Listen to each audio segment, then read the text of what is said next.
I'm going to San Francisco, y'all.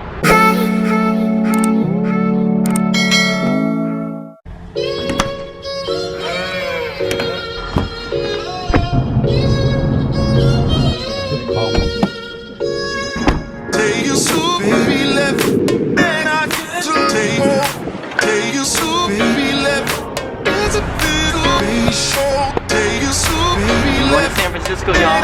Let's get it.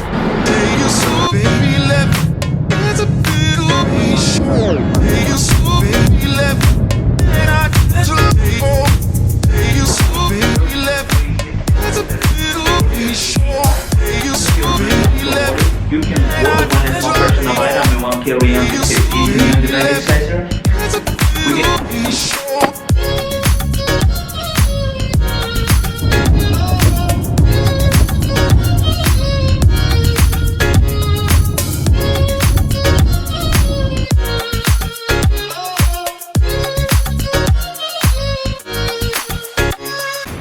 What's up, everyone? Welcome to a brand new episode and a brand new vlog.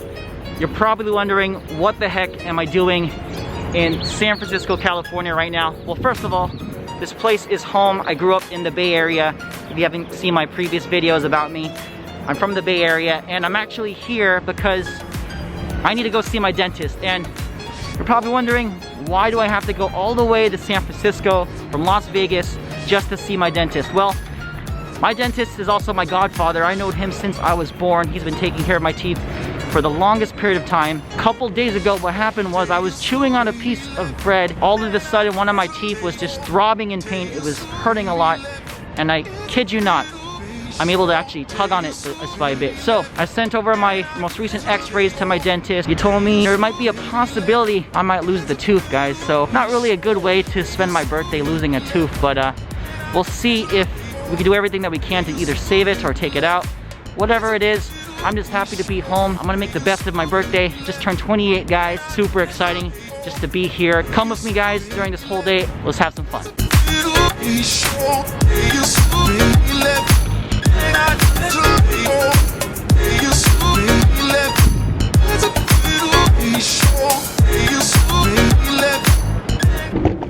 Let's put this down here. So just to debrief, guys, it was my second week on the floor at ICU, and it was also another big learning experience. I got to deal with a variety of patients, unstable and stable, because you know, when you're working in the ICU unit, you work with patients that are in serious condition. I remember responding to a couple code blues. I remember having to titrate a lot of medications.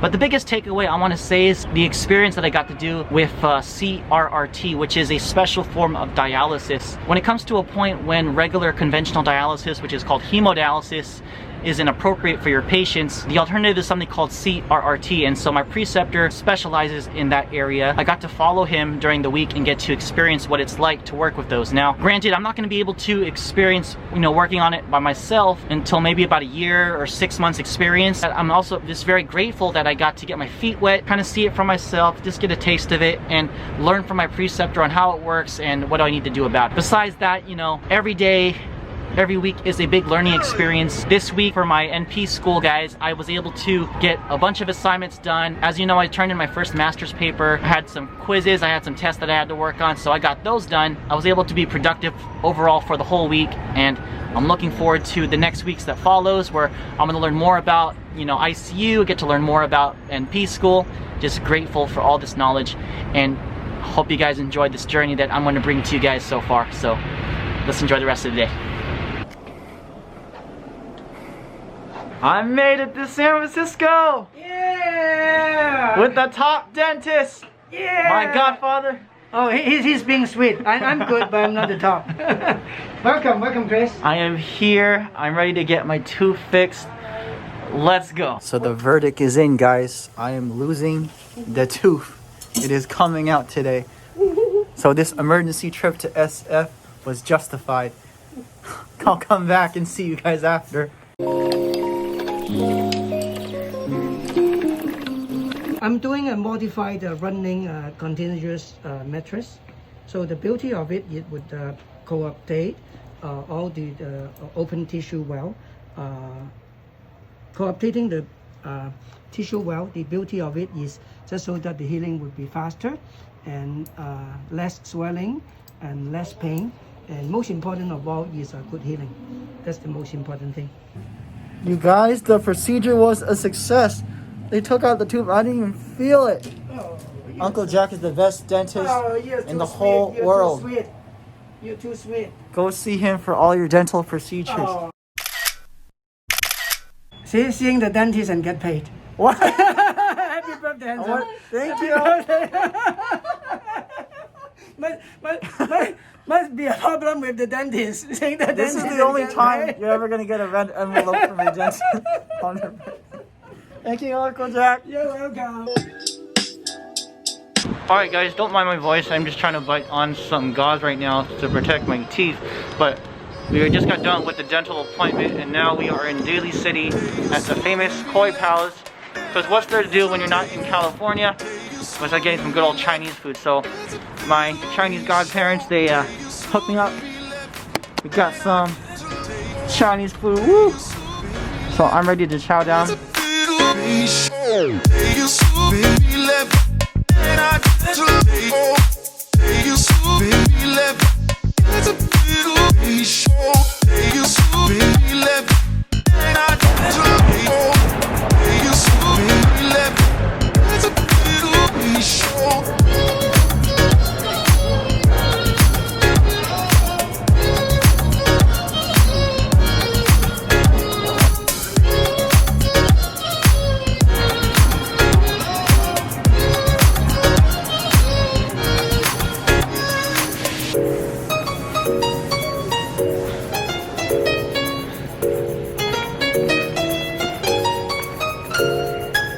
So guys, I got some downtime and I wanted to spend a section of this video just answering some common questions that I've been getting on my recent feed, and it looks like I got a couple questions, and I'm gonna make it a habit to, you know, go through these list of questions, these feedbacks every week on a weekly basis, you know, on my comment sections, and I'm trying to, you know, dedicate a section in my vlogs and my videos to answer these questions. So the first comment that I asked was from Anna Reese. Great video. What led you to choose your specific FNP program?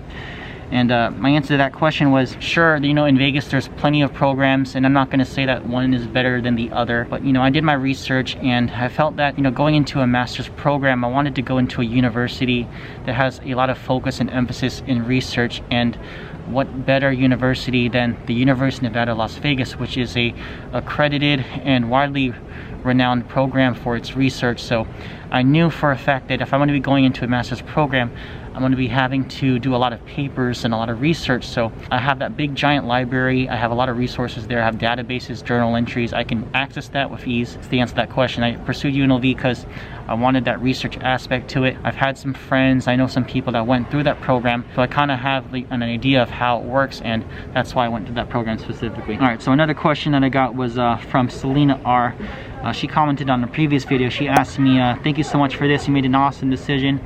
Could you possibly do a video on common drugs that IMC nurses must know? Some of the IMC drugs, if you're especially going into that particular unit, some of the drugs that you want to be familiar with is heparin. Heparin's a good one because that is a medication that you need to learn how to titrate. And I know on med-surg, plenty of floors, especially cardiac med-surg floors, they are using heparin drips, but the only difference that I've seen, that I've distinguished from an IMC to a med-surg, was that when I was on med-surg, when I floated there for one time, I had a patient who was on a heparin drip, but I couldn't get witnessed by other med-surg nurses. So the only people that are qualified to witness a titration when you're moving up and down this heparin drip, or even giving a heparin bolus, is when you have a critical care nurse. So on that day I had to ask a charge nurse, or I had to ask the floor director to witness my heparin titrations. But on an IMC unit I was able to, you know, move it up and down as long as I had a witness. And as you know, everyone on an IMC level is considered a critical care nurse, so I was able to get titrations off of that. So other drugs that you also want to be familiar with is drugs like nitroglycerin.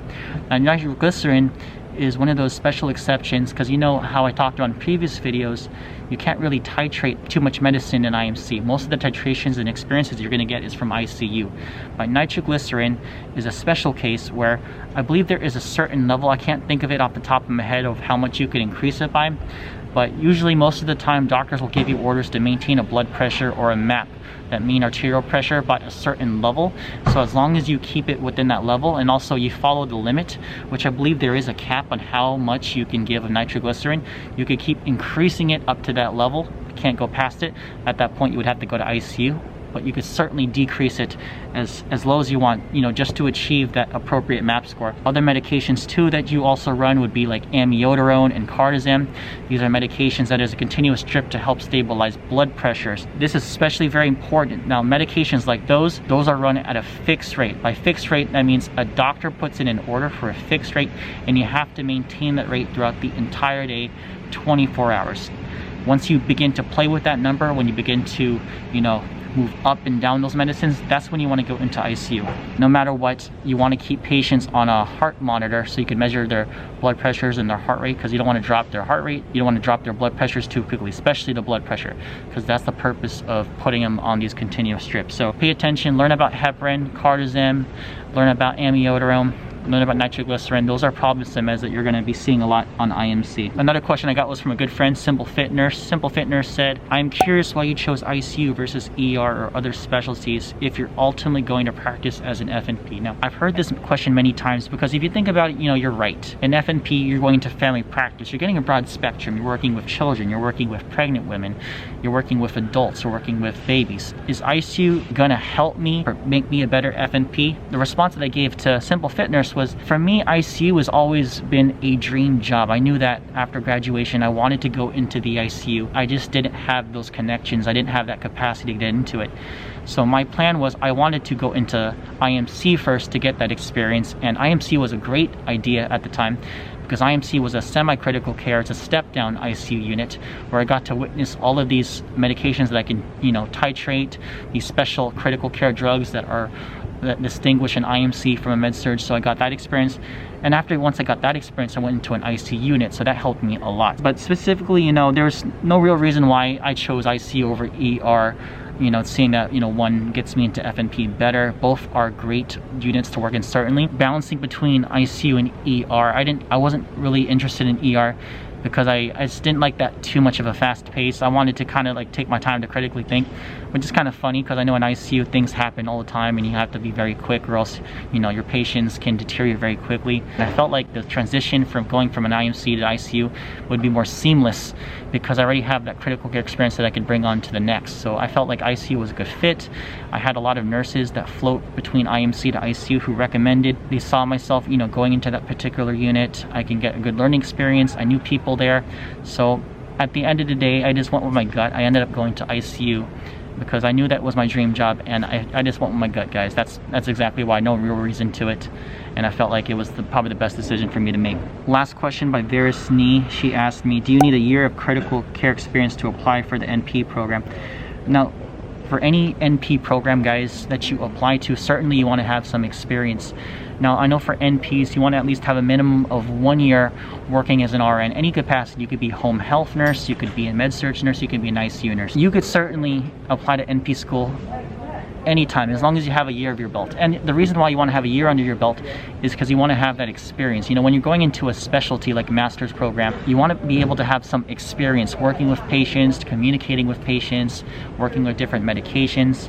So you want to try to get as much experience possible prior to going to a master's program. Now, I did work about 2 years on IMC first. I got that experience, got my feet wet, and now I applied to NP, the program.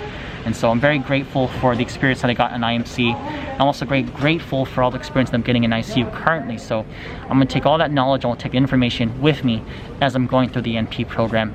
And at the end of the day, guys, you know, I wanna make this very clear. I don't have all the answers in the world. I don't know everything about nursing. The beauty about nursing is that the knowledge about it is completely limitless. There's so much information out there. You know, there's evidence-based practice. There's different practices around the country, different cultures, different methods. The amount of knowledge that comes with nursing, there's a lot.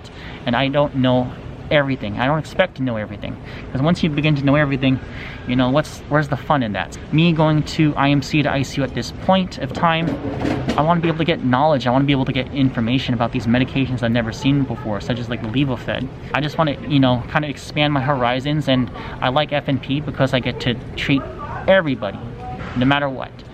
kids, pregnant women, all that, the wide spectrum from, from infants to older adulthood. My dream goal is to open my own clinic, and I'll be able to take care of anyone that walks through my office, regardless of their age and whatsoever. So that's the goal, guys, and I hope that answers your questions.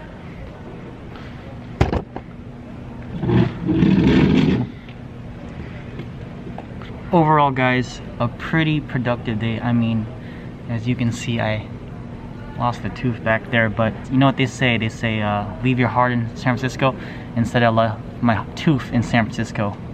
Get that pun? It wasn't that funny. Anyways, it was a super good day, although, it kind of sucks that I have to get my tooth pulled out on my birthday out of all days in the year. I got it done. It was giving me problems for the entire week, so I'm super happy that, I got it over with, so now I can go to work Monday, Tuesday, Wednesday without this tooth giving me problems, because this whole time, it was very hard to eat. I had to eat the side of my mouth, couldn't chew without being in a lot of pain, so I'm glad it's taken care of by my godfather, who's the best dentist in the world. I've been seeing him since I was very little. Got that done. I'm ready to get this new week started. Got some assignments. I got a test tomorrow, guys, so wish me luck on that one. And I hope that I can continue grinding, continue learning, and continue this whole process of NP school and ICU, because I'm not gonna lie, guys, it is very hard. It's super empty. There's like hardly anyone here. I'm gonna make the best of it at the end of the day, and I'm gonna try my best to, get some studying done. I brought my iPad, get some work done, read up on a couple of stuff, my notes that me and my group mates have made, and I am going to plan on acing this test tomorrow. Thank you guys so much for watching this video. If you haven't yet, please subscribe to this channel. Leave a comment in below if you have any questions or feedback that you may have, and I'll see you guys next week for the next episode. Take care. Busting through the barriers that try to contain me. Moving on up, making moves and money endlessly. How you think I got this name? C Money, it's my specialty.